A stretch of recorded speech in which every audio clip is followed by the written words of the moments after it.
Hello, everyone. My name is Gus. Hi, I'm Woody. Last week, we talked about death, and more death with our Eagle's Nest episode. Sim. It's not C. And- I'm trying to teach you Portuguese. And I felt like people were like, guys, like, lighten up a little bit, like, with all this death. And take it easy. Really? Talk What about is it? something Like, else. Let's talk about something delightful. So what did you choose? Mexico's worst diving death ever is the title of this video. I'm glad you decided to turn up. We listen to our fans like that. No, people enjoy this topic, obviously. I haven't seen this video. You haven't seen this video. So let's roll and see. I love Mexico. Can't wait to be back. Boy, we've done some incredible caves there, you and I. And the worst, most disgusting, horrible smelling, trying to kill you at every single step of the way cave is the one I can't wait to do again. Can't Hated wait it. to go back. Hated every second of it. Can't wait to be back. Let's give it a shot. On January 5th, 2023, Oh, this is recent. in the waters of Tilbury Bay along Mexico's Haven't Gulf been of there. California, a 53-year-old diver slipped beneath the surface for what should have been a routine shellfish harvest. Within minutes, something in the murky blue struck with such force that the line connecting him to the boat jerked violently. Oh. His crew began pulling him up, expecting equipment trouble. Oh. Instead, they hauled up a devastating reality. Manuel Lopez had been decapitated. But the Wow, decision great that white. sealed his fate happened before he ever entered the water. Oh, my God. Really? Dude. Manuel Great white? Lopez had spent most of his life see. working in the community of Paredon, Colorado, on the coast of Sonora, Mexico, known for its extraordinary biodiversity. So beautiful. you went from maybe we should do something a little bit more upbeat to not just somebody dying, but when they went diving, they got decapitated. I What haven't seen this video, number one. And number two, do you remember the name of the town where he grew up?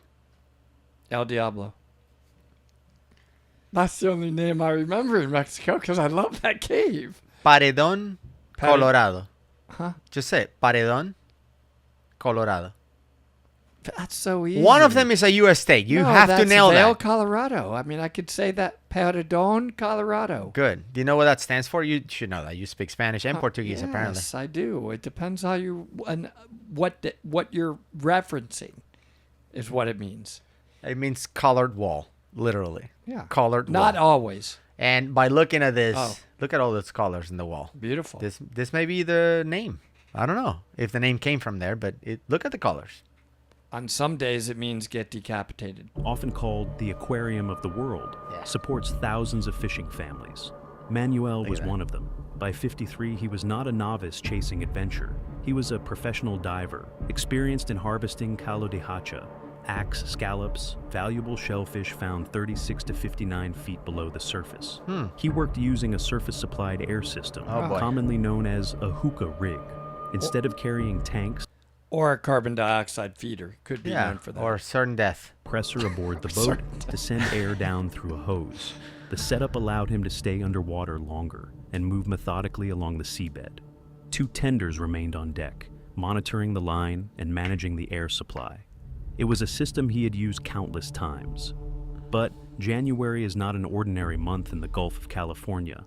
During winter, large great white sharks There you move go. into the region, including pregnant females seeking high-calorie prey like sea lions. Like Manuel. Or him. Local fishermen had reported Manuel, yeah. sightings in the days leading up to January 5th. God. Some divers chose to stay ashore, yet economic reality weighs heavily in coastal communities. So, the 50 videos that you and I said, when you're underwater, there's no issue of a shark. Well, let's talk about that. except for this Manuel. time, Yeah, yeah. Manuel getting his head eaten. How do we? I'm just saying. How do we? Do we retract the 50? No. Or do we double down that? Look, I think there's a misconception. Okay, let's do that. I think people that watch Dive Talk feel, number one, they think I have a PhD in sharks. I don't. But number two, they feel that I say sharks are puppies and they don't do anything. That's not what we say on this channel. What we say is they're a non-threat to divers.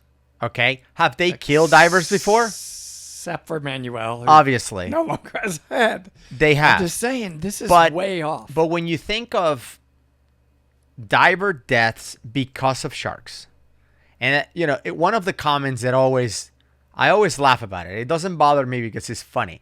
It's when people say, "Tell that to the survivors of the USS Indianapolis," which is a wreck that happened in the Pacific, and a lot of the sailors got eaten by sharks. Divers, okay, it's a different thing because you're underwater, you're making noise, you don't look like prey. Except for Manuel. So shark attacks on divers are extremely rare. Do they happen? Yes. Do people die? I don't know if every year, but let's say every year. Out of the millions and millions and millions of people that go to the ocean every year around the world, sharks are all over the oceans. They're everywhere. I don't know if there's 10 deaths of divers, of people, period. Not just divers. Everyone. Beachgoers, surfers, divers, everybody. Ask Mr. Chat. Bike sharks. Yeah, go ahead and ask. Why we're rolling. Okay. I would say is maybe 10, maybe 20 or something. I don't know. It's a very, very low number. And if you think about divers specifically, I don't think they kill divers every year. But let's just say on average, they kill one diver a year. Okay? Out of the millions and millions of dives that are completed every year in oceans where sharks are all over the place. Florida alone. Isn't Florida like the most sharks per capita or something? Like there's so many sharks. And we're talking about not just gray whites. We're talking about bull sharks, tiger sharks, like all the dangerous ones. If you want to put the most aggressive breeds of sharks in the world, they're all in Florida. And you and I have done, I don't know how many dives surrounded by sharks. Nothing happens. They're just like, I'm not diving there nervous. Like, oh my God, a shark's going to decapitate me. No, they're so rare. 5 to 10 confirmed shark attacks resulting in death globally each year. And not to divers, and that's just everybody. Everybody. Yeah. Okay. It's such a small number. For divers, it's even smaller. I'll check. How many for divers, it's even smaller. Let's see if it's in there. So no, at no point we've said sharks are puppies. They would never harm a human. No, they do. Unlike orcas are actually amazing. They've never killed a human in the wild. Are you ready for this? So of the 5 or 10, yeah, it's estimated that less than 10% of those 5 or 10 involve divers. So what's 10% of 10 is 1. Yeah. 10% so half or 1 a year, it's a diver. But let's just go on the high end. All right, let's just say 1 diver dies every year of a shark attack, which it seems high, but let's just say 1. We're talking about millions. I think there's like 25 million divers in the world. A lot of divers do more than 1 dive a year. So there's millions, maybe hundreds of millions of dives a year. I don't know how many dives are every year around the world. 1 person dies. And it's usually mistaken identity related to the shark actually going for that diver's spear. They were spear fishing. Yeah. So the shark was trying to get the fish. Accidentally More people die just in the U.S. of vending machine accidents than shark attack divers die around the world, the whole world. So that's what makes this so intriguing. It's small. What happened? Small number. Well, let's find out. Why, if it's such a small number, does Manuel no longer have a head? Sharks don't attack divers. Except for I don't know. Manuel, is that a website? We should make it. For some reason, he's been decapitated by a shark. Except for a government stipend, 7,200 pesos per year, roughly $400 US, was available to offset seasonal fishing slowdowns, but it was far from enough to sustain a family. Seafood shortages had driven prices up. Opportunity and risk were rising together. Manuel made his decision. He would dive. What no one on that boat could see beneath the surface that morning would change everything. At around 11:30 a.m., Manuel entered the water. The conditions were not ideal. Visibility was limited, clouded just enough to blur outlines in the distance. In clear water, you can see threats approaching. In murk, shapes dissolve into shadow. Still, this depth was familiar territory. He descended steadily, air flowing from the compressor above. The hose trailed behind him like a lifeline. On the boat, the tenders felt its gentle tension and subtle movements, small signals that everything below was proceeding normally. Reaching the seafloor, Manuel began working. Axe scallops anchor themselves in sediment, requiring force to dislodge. Each pull stirs sand and debris into the water column. Small bursts of turbulence ripple outward. To you, it might seem insignificant, just a diver collecting shellfish. But underwater, vibrations travel far. Sharks do not rely primarily on sight. They sense electrical signals and subtle pressure changes. Through an organ They they are have. finely tuned Amazing. to struggling prey. Manuel wore a standard black wetsuit, the same color most divers use. From above, it's practical. From below, against brighter surface light, it can create a silhouette. In this region, sea lions are a preferred prey of Mistaken great identity, whites. yeah. Their shape, dark body, flipper movements can resemble a diver moving along the seabed. Above him, the boat drifted. The crew monitored the line. Everything seemed routine. But somewhere beyond the haze, a great white shark, estimated at roughly 19 feet long, was moving through the area. Jesus. In winter, these predators patrol the Gulf's rich feeding grounds. A shark of that size can weigh over 2,000 pounds. Its bite force measures in thousands of pounds per square inch. Like a crane. Rows of serrated triangular teeth are designed not just to wound, but to remove flesh in a single, decisive clamp. At that size, a great white does not need to thrash. One committed bite is enough to incapacitate almost anything in the ocean. It does not circle dramatically like in movies. It attacks with speed, often from below or behind. Imagine being Manuel in that moment, focused on your work, hearing only your own breathing through the regulator. Then, without warning, the water around you shifts. The real danger wasn't visible until it was already too late. Yeah. The You're attack not happened in out an swimming instant. that. The shark surged forward with explosive force and struck Manuel in a single devastating bite. He never knew what hit him. Reports later confirmed that the animal severed his head and inflicted massive trauma to both shoulders. The shark accelerated without warning, a burst of muscle and mass closing the distance in less than a second. Nearly 2,000 pounds of predator slammed into him, jaws Look at that opening thing. wide enough to engulf his head and shoulders. Then they snapped shut. The tooth. There was no prolonged struggle, no drawn-out thrashing, Yeah. just one calculated strike. The force was surgical in its efficiency. The serrated teeth did exactly what evolution designed them to do: sever, disable, end the threat instantly. Terrible. Great white sharks are ambush predators. They rely on surprise and overwhelming power. In many shark incidents, a single exploratory bite occurs, and the shark retreats. This was not that type of encounter. The injuries were consistent with a full predatory bite from a large specimen. Yeah. On the surface, the tenders felt the hose move erratically. At first, they may have thought Manuel had snagged the line or encountered equipment trouble. They immediately began pulling him upward. You can imagine the confusion, the urgency. They were reacting to a problem they didn't yet understand. As Manuel's body reached the surface, the reality became unmistakable. The trauma was catastrophic. Wow. Death would have been instantaneous. The entire event likely lasted only a few seconds. You There had think? been no Without the opportunity head? for defense, no chance for rescue. Just a sudden, irreversible moment in water that hours earlier had seemed routine. But even after the attack, questions were only beginning to surface. The crew rushed back toward shore to alert authorities. Shock settled in quickly. For seasoned fishermen, the ocean is a workplace, but also an unpredictable force.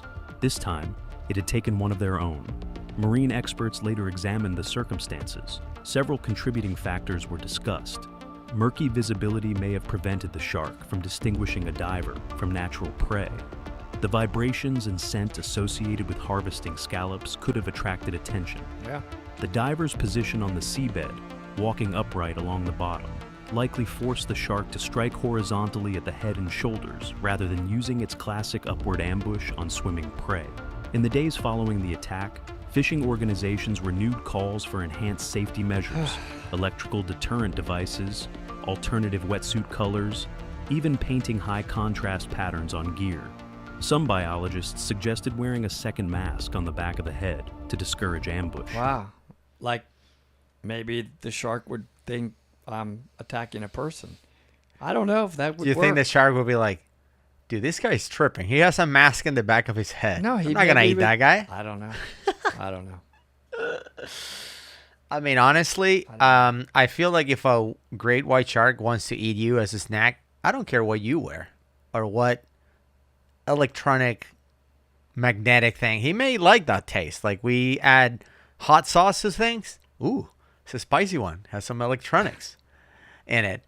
No, I think that if it's because the shark's getting old and the eyes don't work as well, or whatever excuse it is, once the shark strikes you, you're a goner. A shark of that caliber, yeah. A great white. 19-foot great white, No way. 6 meters long great white, dude.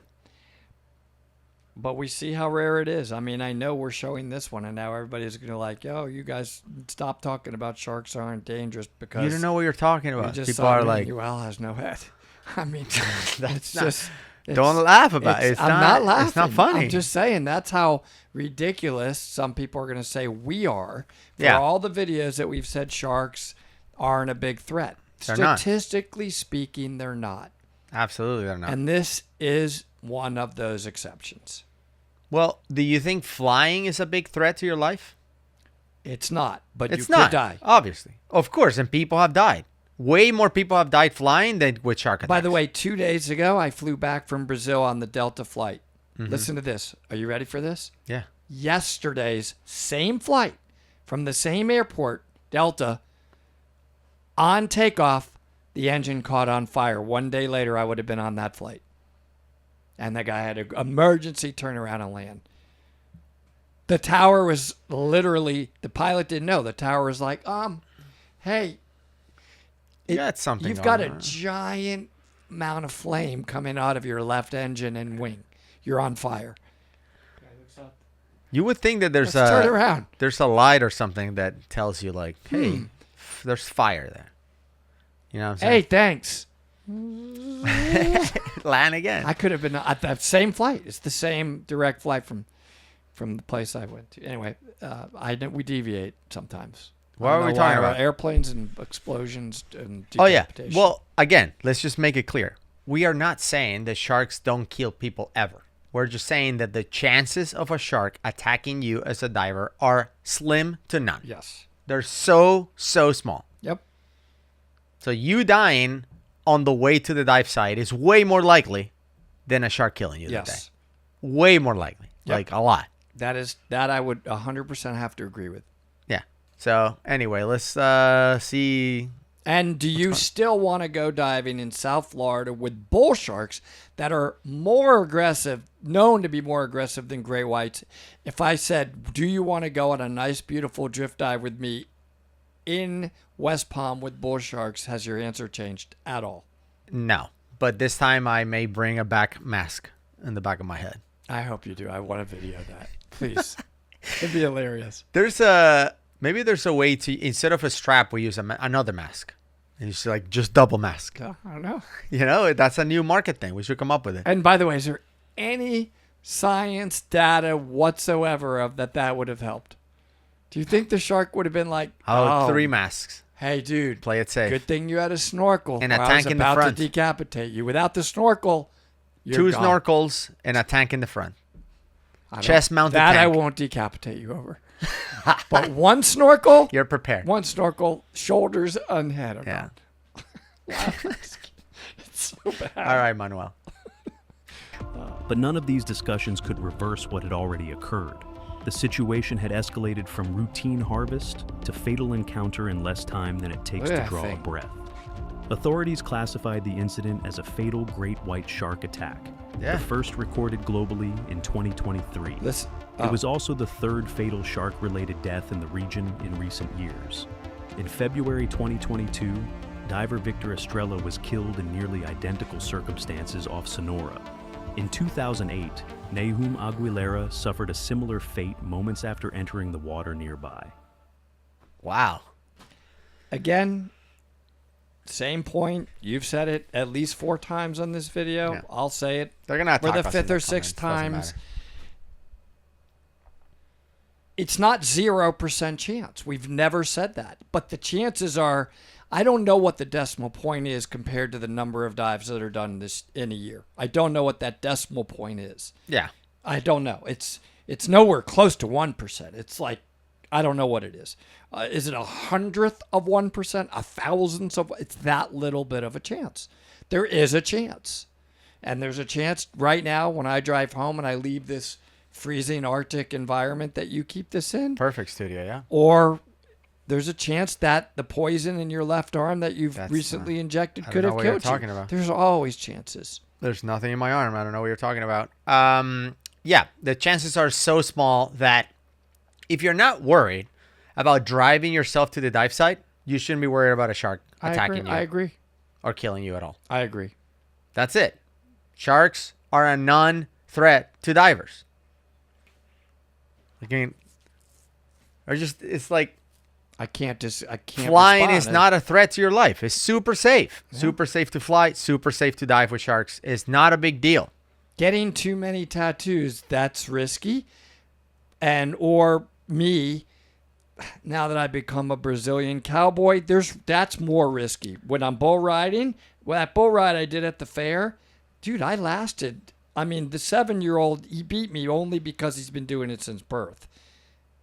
Yes, to be fair, I lasted absolutely for sure a solid 3-second count.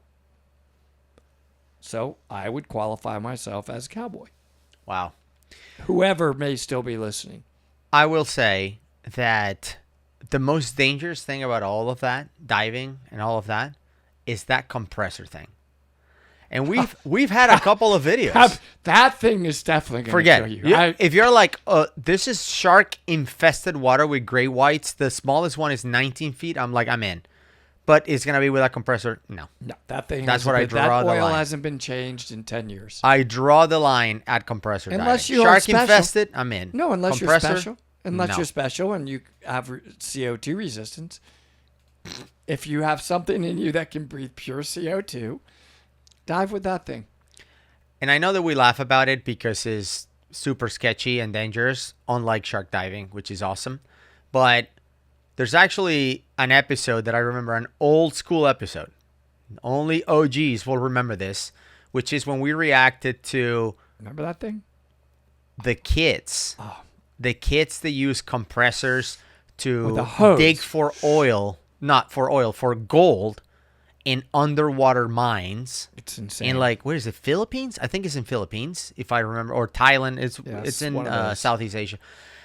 And dude, it's so bad. It's like they use kids because the compressor diving is so bad that adults burn their lungs. Like adults just die off young. They can fit in these little areas. It's terrible. So they just keep looking for like a 10-year-old or 13-year-old to send them in a hole.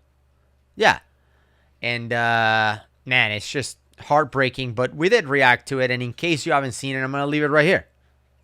Crazy world. That's okay. That's how we do it.